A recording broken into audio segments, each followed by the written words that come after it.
और भी इस टॉपिक से संबंधित कोई चीजें हो तो आज उसको हम लोग कर लें, चर्चा कर लें जिस टॉपिक से संबंधित है।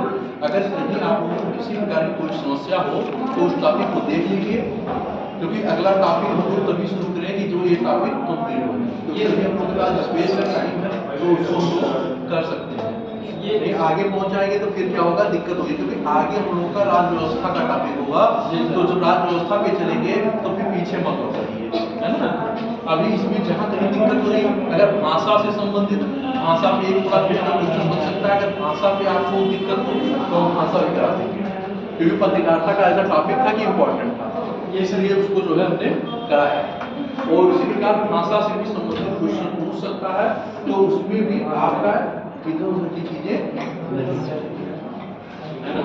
बाकी बोली का है, इन सारी चीजों का क्या है कि बोलियां आप लोगों ने जो है फ्री में पढ़ा है, उन्हीं 2-4-5 बोलियों को लिख देंगे तो आपका 200 शब्द का क्वेश्चन कंप्लीट हो जाएगा, है ना। जैसे बुंदेली है, अवधी है, बघेली है, छत्तीसगढ़, ये सारी चीजें आपको बुंदेली है, इन्हीं सारी चीजों का आप लिख करके और 2-2 लाइन में आप लिख करके, तो ये सारी चीजें। जनजातीय हैं तो आपकी जनजातियों से संबंधित चीजें, जैसे कौन कौन सी जनजाति है, कुछ प्रमुख जनजातियां 5-6 जनजातियों को ले लीजिए, जैसे खादू है, गोंड है, खरवार है, इन सारी जैसे जनजातियों को लेकर के और इन जनजातियों के विषय में 2-2, 3-3 लाइन हमें क्या करना है, लिखना है।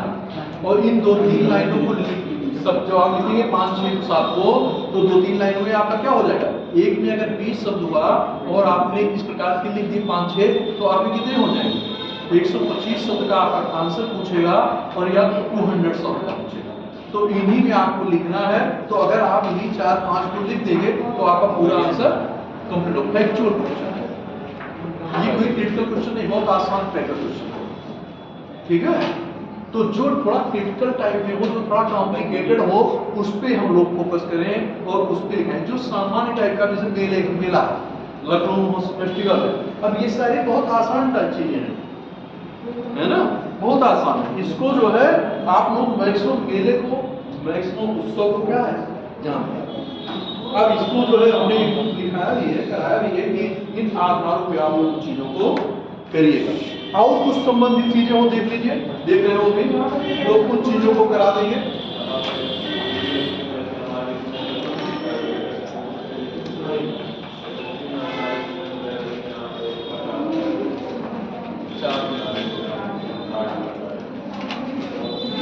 सर्वेश कुछ है, लगभग सर सभी चीजें कवर हो चुकी है, जैसे जनजातीय मुद्दे वैसे नहीं, जनजाति तो मान लीजिए उनका पूछेगा कि रहा सहार क्या है, उनकी भाषाएं क्या है, उनके मूल उद्देश्य क्या थे, तो और ऐसा जो है ऐसा कुछ है नहीं कि आपको कुछ और पूछेगा। इन्हीं सारी चीजों से संबंधित क्वेश्चन आपके जनजातीय मुद्दे पे पूछे जाएंगे। तो ठीक है, जो भाषा में चर्चा कर लें, भाषा चर्चा होती तो लिखा है, क्योंकि उसमें भाषा संस्थान की बात किया है कि उससे संबंधित कितने संस्थान आपके उत्तर प्रदेश में विकसित हो रहे हैं, तो इन सारी चीजों पे मैं समझता हूँ कि भाषा करा दें, क्योंकि बाकी चीजें तो जो है मौखिक रूप से तो काम चल जाएगी। क्योंकि मैं ये समझ रहा हूँ कि बहुत सारी चीजें, क्योंकि आज मैं पत्रकारिता में देख रहा हूँ कि पत्रकारिता में आप लोग हाथ खड़े किए है ना, पत्रकारिता के टॉपिक पे, जबकि बहुत आसान टॉपिक है, कोई क्रिटिकल टॉपिक नहीं है, लेकिन इसमें भी हम देख रहे हैं कि आप लोगों की वो भागीदारी बनी हुई है। इसका मतलब ये है कि कहीं ना कहीं आपको आपके पास तथ्यों का अभाव है, या वो चीजें निकाल नहीं कर पा रहे, जो चीजें कराई गई हैं। तो इन चीजों पे क्या है कि पत्रकारिता में आपका इधर उधर का चीजें नहीं चलती, तो इसलिए हमें क्या होगा कि जो सटीक पॉइंट है हमें उन्हीं को क्या करना होगा। और भाषा में भी क्या है, हम भाषा में भी उन्हीं चीजों को करेंगे, इधर उधर का चीजें नहीं डाल पाएंगे। तो इसलिए ये थोड़ा इन दो मुद्दों पे थोड़ा कठिन हो जाता है। तो चलिए भाषा पे देख लेते हैं, और कहीं कोई चीज आ रही है तो पूछ लीजिएगा, है ना। ऐसा नहीं कि आज ही, नेक्स्ट क्लास में भी जो है हम लोग देख लेंगे कि जिससे आप लोग असहज न महसूस करें।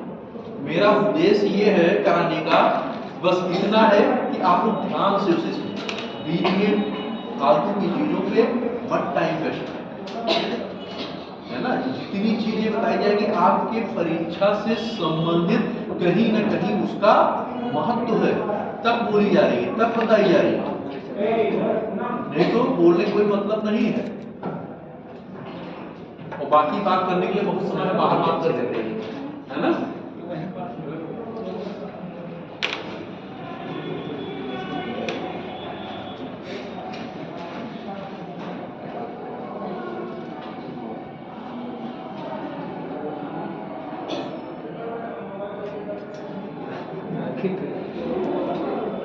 लिखिए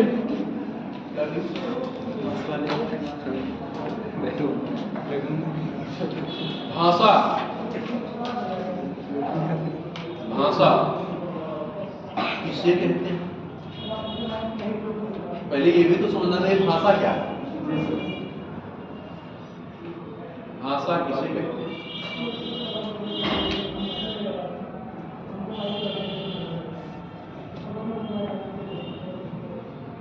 भाषा विकास को, भाषा विकास को दर्शाते हुए या दिखाते हुए उत्तर प्रदेश के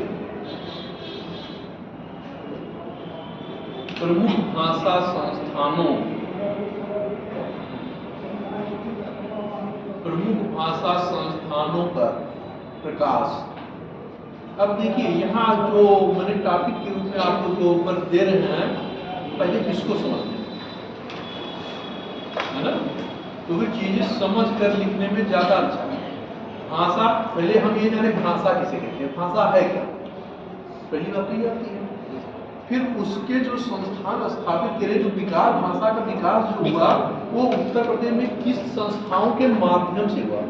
इसके पीछे भी मैंने आपको अभिलेखा का ये सारी चीज लिखा है ना, संग्रहालय लेखागार ये सारी चीज कराया था ना, तो वहां भी मैंने बताया था कि इनकी आवश्यकता क्या है, इनकी जरूरत क्यों पड़ी थी, किस लिए बनाया गया, बताया था ना। जब आप उसको जो उलट के पन्ना देखेंगे, पढ़ेंगे, तो आपको चीजें क्या हो जाएंगी, याद हो जाएंगी कि इनकी आवश्यकताएं इन्हीं चीजों के उद्देश्य से पड़ी थी। अब जो यहाँ क्लास किए होंगे वो जानते होंगे, और जो नहीं आए होंगे उनकी बातें छोड़ी, वो अपना अगल बगल से देख करके क्या करेंगे, तो कॉपी करा लेंगे। अपनी मोबाइल में जो है, मोबाइल जो स्मार्टफोन सबके पास होगा, मुझे ऐसा नहीं लगता कि स्मार्टफोन किसी के पास नहीं होगा, सबके पास स्मार्टफोन होंगे। तो उस स्मार्टफोन को क्या करना है कि आप उसमें नहीं स्मार्टफोन है संजोग से, तो आप क्या करें, फोटोकॉपी बाजार में बाहर दुकानों पे होता है, आप किसी कॉपी से है ना, कि जिससे वो मैटर आपके पास, क्योंकि ऐसे टाइप के क्वेश्चन पूछे जा सकते हैं सिंगल स्पेस में भी और पूर्ण क्वेश्चन के रूप में भी, सबको एक जगह लेकर के पूछा जा सकता है। इन आधारों को ध्यान रखिए। तो लिखिए भाषा, भाषा वह साधन है, भाषा वह साधन है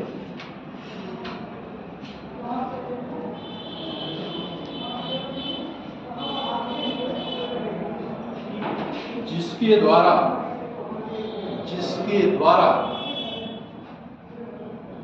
मनुष्य बोलकर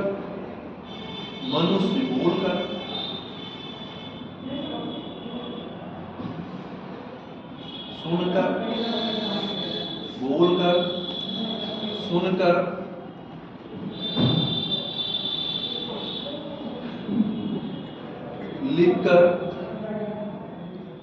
लिखकर व पढ़कर,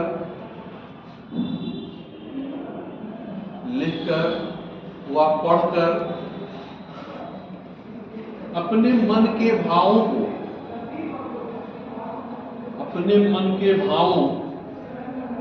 या विचारों, अपने मन के भावों या विचारों का आदान प्रदान करता है,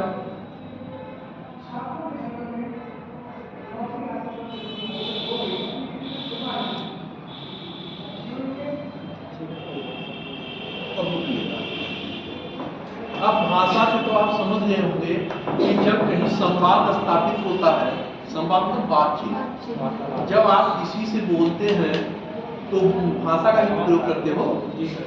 तो भाषा के माध्यम से आप क्या करते हो? बोलते हो, उसकी बातों को सुनते हो, कुछ चीजें लिखते भी हो, लिखते हो नहीं लिखते? तो ये सारी चीजों को हम किसके माध्यम से करते हैं? भाषा के माध्यम से। और इसका क्या कर रहे हैं? आप कह रहे हो हम सुन रहे हैं, आप कह रहे हो हम सुन रहे हैं, हम कह रहे हैं आप सुन रहे हो, तो ये क्या हो रहा है? आदान प्रदान। बात समझे? तो भाषा क्या है? संप्रेषण का क्या है? संप्रेषण का क्या है? माध्यम। जिस प्रकार आप देख रहे हो ये मोबाइल हुआ तो ये क्या है? ये भी संप्रेषण का माध्यम है। ये भी क्या है कि भाई हम आप सामने तो नहीं कहेंगे, लेकिन क्या है? ये एक माध्यम के द्वारा जो है क्या हो रहा है? आप हमारी आपकी हो रही है मोबाइल की, तो कहते हैं नेटवर्क, जो एक दूसरे की कनेक्टिविटी को क्या कर रही है? बढ़ा रही है, जोड़ रही है। अगर कनेक्ट नहीं हो रहा तो क्या हो रहा है? बात नहीं होगा, डिस्कनेक्ट हो जाएगा। तो संवाद क्या होगा? आदान प्रदान चीजों की, सूचनाओं का आदान प्रदान नहीं होगा। तो जब आदान प्रदान नहीं होगा तो हमारे संवाद स्थापित हो पाएंगे? नहीं हो पाएंगे। तो भाषा इसमें क्या करती है? मदद। कबीरदास जी कहते हैं कि भाषा किसी व्यक्ति की पहचान कराती है। कबीरदास जी का स्टेटमेंट है। कबीर की जब बुक आप पढ़ेंगे साहित्य में तो उसमें यह स्पष्ट कबीरदास जी ने लिखा है कि कबीर भाषा किसी भी व्यक्ति की पहचान कराती है। उस व्यक्ति के विषय में आप ना जानते हो। जैसे मान लीजिए कोई अपरिचित व्यक्ति मिल रहा है तो सबके विषय में तो आप परिचित हो नहीं, तो कैसे जानोगे? लेकिन नहीं, जैसे वो बोलेगा आप उसकी बातों को सुन करके, उसके संप्रेषण को सुन करके आप ये अनुमान लगा लोगे कि ये किस स्तर का व्यक्ति है, पढ़ा लिखा व्यक्ति है, उच्च कोटि का व्यक्ति है, बौद्धिक रूप से कितना अच्छा है, कितना उच्च कोटि का, कितना इंटेलेक्चुअल है, बुद्धिमान है। इस आधार पर उसका आप क्या करोगे? मूल्यांकन करते हैं। तो भाषा क्या करती है? पहचान भी कराती है। भाषा क्या कराती है? पहचान भी कराती है। और हमारे आपके बीच संप्रेषण, आदान प्रदान, विचारों का आदान प्रदान, भाषा का आदान प्रदान, बोली का आदान प्रदान, हमारे भावों का आदान प्रदान, हमारे उद्वेगों का आदान प्रदान। कहने का मतलब कि हमारे अंदर जितनी सारी चीजें होती हैं, किसके माध्यम से व्यक्त करते हैं? भाषा के माध्यम से व्यक्त करते हैं। लेकिन क्या होती है? कुछ ऐसी चीजें होती हैं कि जो मौन की भाषा कहते हैं, मौन की अभ्यंजना बड़ी सशक्त होती है, बहुत मजबूत होती है, बहुत शक्तिशाली होती है। कुछ चीजें ऐसी होती हैं कि जो मेरे मन के या आपके मन के भावों से प्रकट की जाती है। वो सब क्या है? वो शब्दों से रहित है, लेकिन उसके विचारों से, आपके शारीरिक हाव भाव से उस चीजों का अनुमान कर लिया जाता है कि आप क्या चाहते हैं, आप क्या कहना चाह रहे हैं लेकिन कह नहीं पा रहे हैं। लेकिन वो आपकी फेस रीडिंग, आपकी बॉडी लैंग्वेज चीजें क्या कर रही हैं? कहीं न कहीं बयां कर जा रही है, लेकिन इनडायरेक्ट स्पीच में, है ना? अप्रत्यक्ष संप्रेषण में, अप्रत्यक्ष वाक्य में। जब आपको संवेगात्मक बुद्धि जब पढ़ाया जाएगा एथिक्स में, वहां भी ये चीजें आएंगी, है ना? तो अब भाषा को आप समझ सकते हैं कि इसका कितना महत्व है। भाषा का आप ये समझ सकते हो कि कितनी वैल्यू है, कितना महत्व है हमारे जीवन का। अगर भाषा ना हो तो क्या हमारे आपके बीच संवाद स्थापित होगा? और बोली क्या होता है? क्षेत्रवार बोलियों का क्या होता है?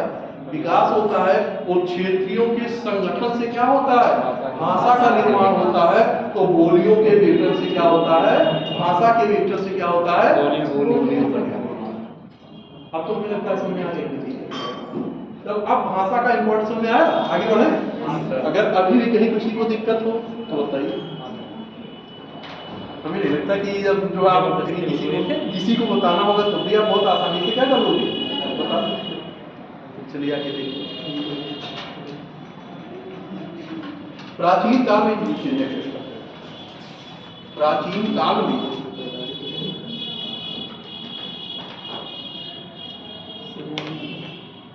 उत्तर प्रदेश को, प्राचीन काल में उत्तर प्रदेश को मध्य देश कहा जाता था। मध्य देश कहा जाता था?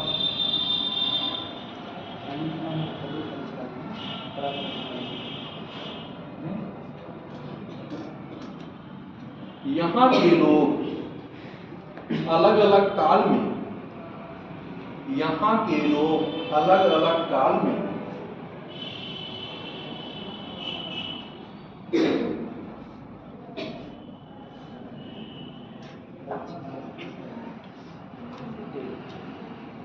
अलग अलग काल में भिन्न भिन्न भाषाएं बोलते और लिखते थे। भिन्न भिन्न भाषाएं बोलते और लिखते थे।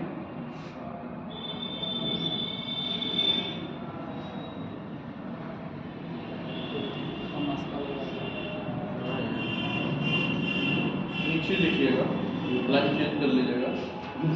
संस्कृत इस प्रदेश की सबसे प्राचीन भाषा है।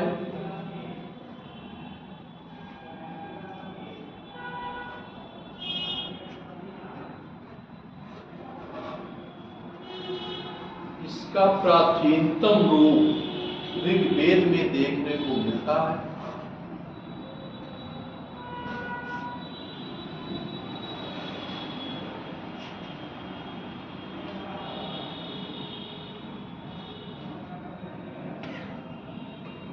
संस्कृत को आर्य भाषा या देव भाषा भी कहा गया है। संस्कृत को आर्य भाषा या देव भाषा भी कहा गया है। आर्य भाषा या देव भाषा कहा गया है।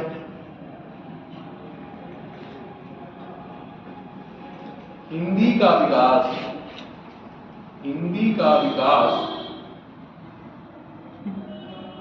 इसी संस्कृत भाषा से हुआ है।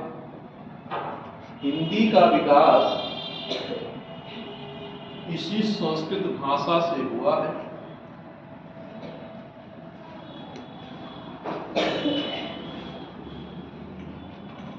पैराग्राफ चेंज करिए, अभी चर्चा करेंगे इस पर। पैराग्राफ चेंज करके देखिए। संसार की विभिन्न भाषाओं को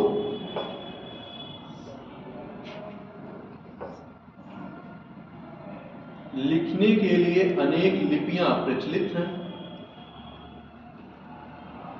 लिखने के लिए अनेक लिपियां प्रचलित हैं।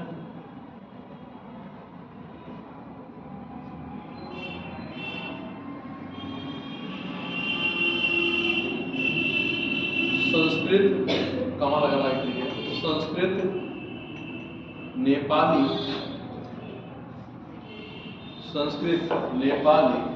मराठी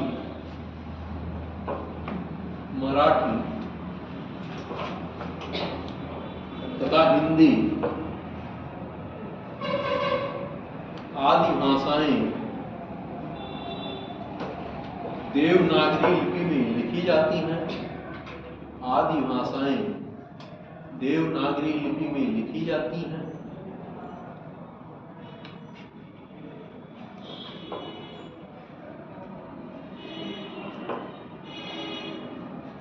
देवनागरी लिपि का विकास, लाइन चेंज कर लीजिएगा। देवनागरी लिपि का विकास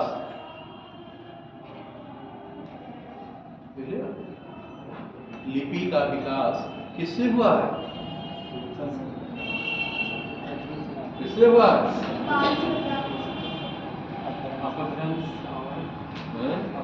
अशोक को याद थे।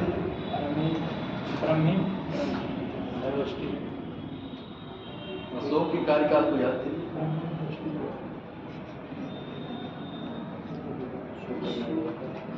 अशोक के अवलेखों के भाषाओं को याद थे। ब्राह्मी, खरोष्टी और दो कौन है? आर्यमाइक और उदयगोलम, 4 हैं। 4 लिपियों का क्या हुआ? प्रयोग हुआ। द्विभाषिया अवलेख भी उसका मिला है। जो दो भाषाओं में है, कहाँ से मिला है? सरेगुना कंधार से। कहाँ से मिला है? कंधार कहाँ है? अफगानिस्तान। तो चीजों को याद रखिए, रिकॉल करिए, और ये भी जानिए कि कहाँ से क्या चीजें आ रही हैं। पढ़ा रहा हूँ आपको यूपी, बता रहा हूँ चीजें इतिहास की, है ना? क्योंकि ओरिजिन कहाँ से हो रही है? वो तो कहाँ से हो रहा है? जहाँ से होगा उसको जोड़ोगे, छोड़ दोगे। आपसे कोई पूछेगा कि आपका जन्म कैसे हुआ, किससे हुआ, तो क्या आप अपने माता पिता को नहीं बताओगे? बताओगे ना? ये तो नहीं कहोगे कि नहीं मेरा जन्म ऐसे हो गया। तो कहने का तात्पर्य है कि किसी भी चीज का अगर उद्भव हो रहा तो चीजों को क्या करना होगा? निरसन करना होगा, बताना होगा। तो देखिए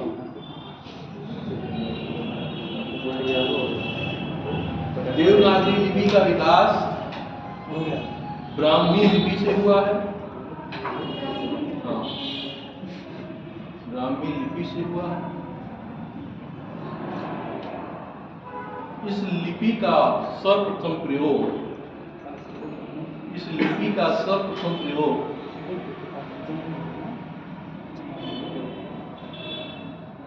वैदिक आर्यों ने किया था।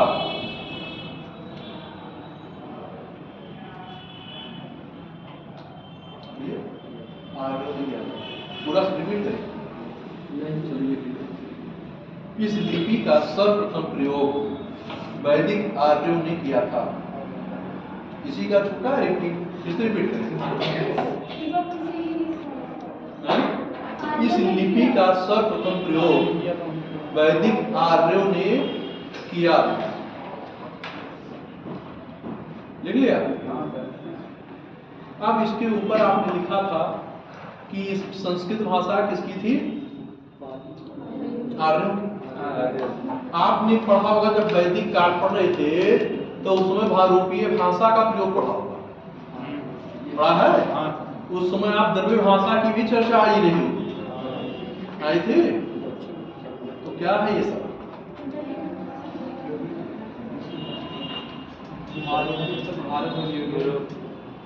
भारूपीय मतलब भारत और यूरोप।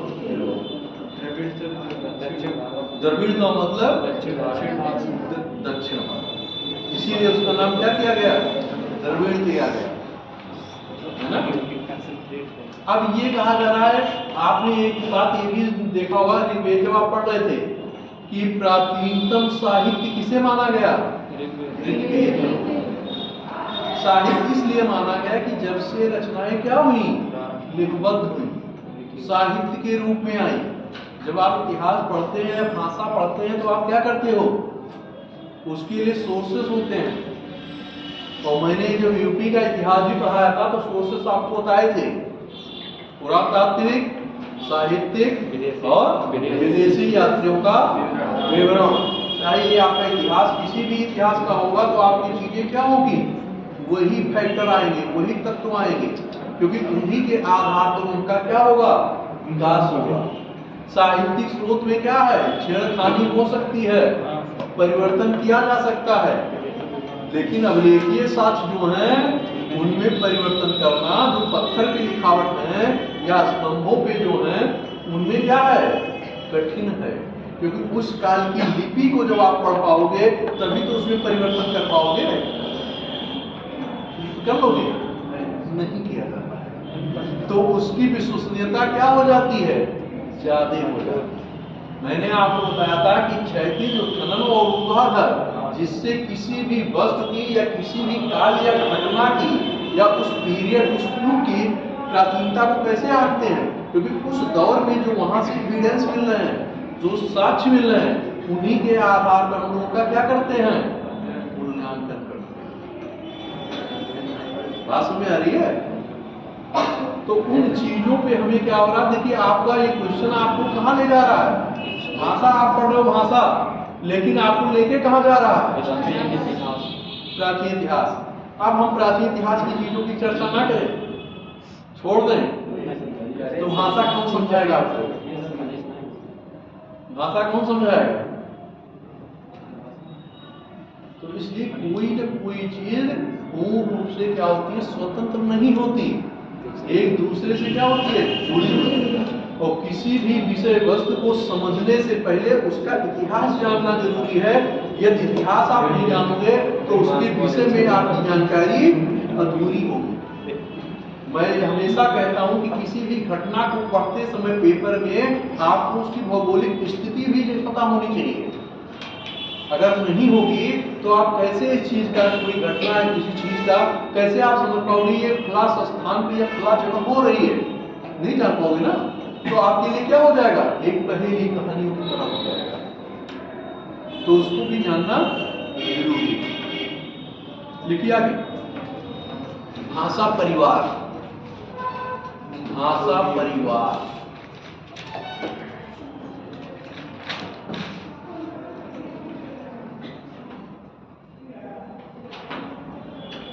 अब जैसे भाषा परिवार हो रहा है तो परिवार कैसे बनता है, घर से। तो जब भाषा परिवार होगा तो इसका मतलब एक ही प्रकार की भाषा का प्रयोग करते होंगे, हैं?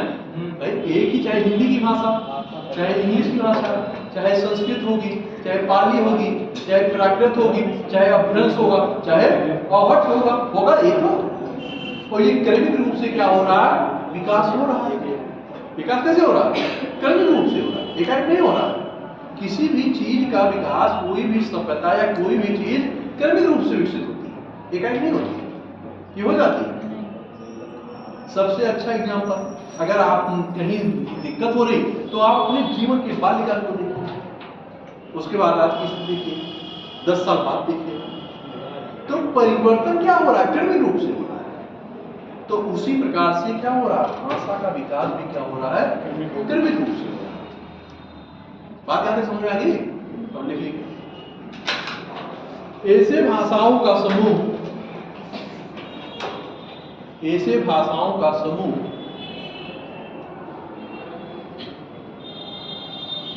जिनका जन्म एक ही मूल भाषा से हुआ हो, एक ही मूल भाषा से हुआ हो,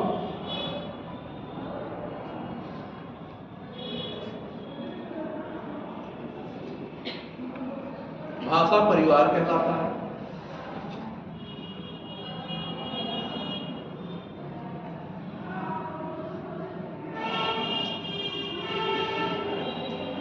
हिंदी भारतीय आर्य परिवार की भाषा है।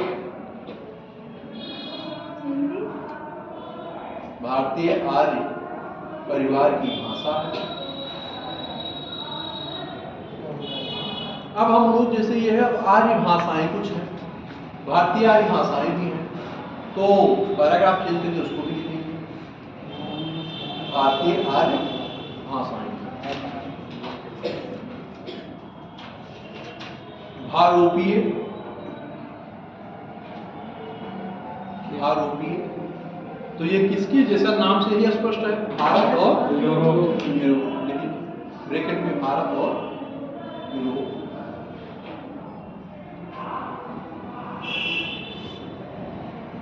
आगे लिखिए, लिख सकते हो, भारत और यूरोप ब्रैकेट में बंद कर लीजिए। हाँ, क्योंकि भारोपीय है ना, भारत और यूरोप की सम्मिलित रूप से जिस भाषा का निर्माण हुआ उसे हम क्या कहते हैं, भारोपीय भाषा। ये उसका जो है आपका डिफिनेशन हो जाएगा। देखिए परिभाषाएं खुद बनती है, परिभाषाओं को खुद बनाना सीखिए, लेकिन अभी नहीं बना पाओ, अभी परिभाषा आप लोग नहीं बना पाओ, क्योंकि वो स्तर नहीं आया, और जब आएगा, आ जाता तब भी लोग नहीं बना पाते। तो चीजों को कंप्रेस कैसे किया जाता है, कितनी कम चीजों में कैसे हम उसको कर सकते हैं, डिफाइन कर सकते हैं, ये आपके क्या होगा, एनालिटिकल पावर होता है। जितना ही बेहतर आपका विश्लेषण होगा, उतना ही भाषा और क्वेश्चन लिखने, जो आंसर राइटिंग करोगे, उतना ही मजबूत लेखनी प्रकट होगी। लेकिन भाषा की जानकारी अच्छी तरह से, और जब तक इन भाषाओं की आपको जानकारी नहीं होगी, आप कर नहीं पाओगे। तो धीरे धीरे विकास होगा, धीरे धीरे कर सकते हैं, आप भी कर सकते हैं। एक दिन आ जाएगा वो स्थितियां कि हम भी कर लेंगे, लेकिन ये आपको खुद करना है, मेहनत खुद करनी है, तभी आएगा। लिखिए भारतीय लोग ब्रैकेट बस भाषा परिवार मतलब भारतीय भाषा परिवार, ब्रैकेट में लिख दिया ना भारतीय लोग। हाँ लिखिए भाषा परिवार मतलब भाषा परिवार मतलब भारतीय भाषा परिवार है ना, क्योंकि आगे भारतीय लिखा ना। भाषा परिवार बहुत ही विशाल परिवार है, बहुत ही विशाल परिवार है।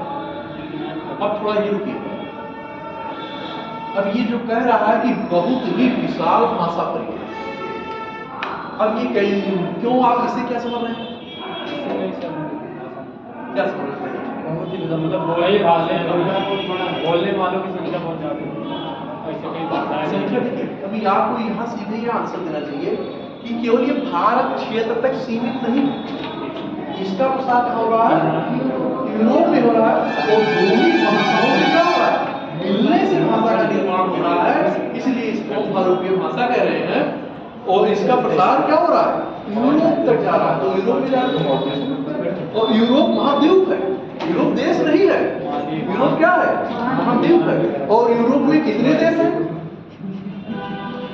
बहुत सारे देश हैं। तो जब इस रूप में है तो भाषा यहाँ शुरू हो जाए ठीक आगे से कहाँ जाएगा? यहीं से शुरू करें।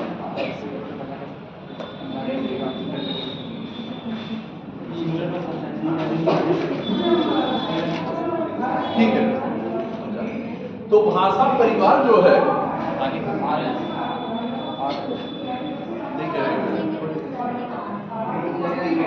सिविल सर्विसेज की जो तैयारी बच्चे कर रहे हैं उस पर प्रकाश डालेंगे कि जो तैयारी है ये निःशुल्क कराई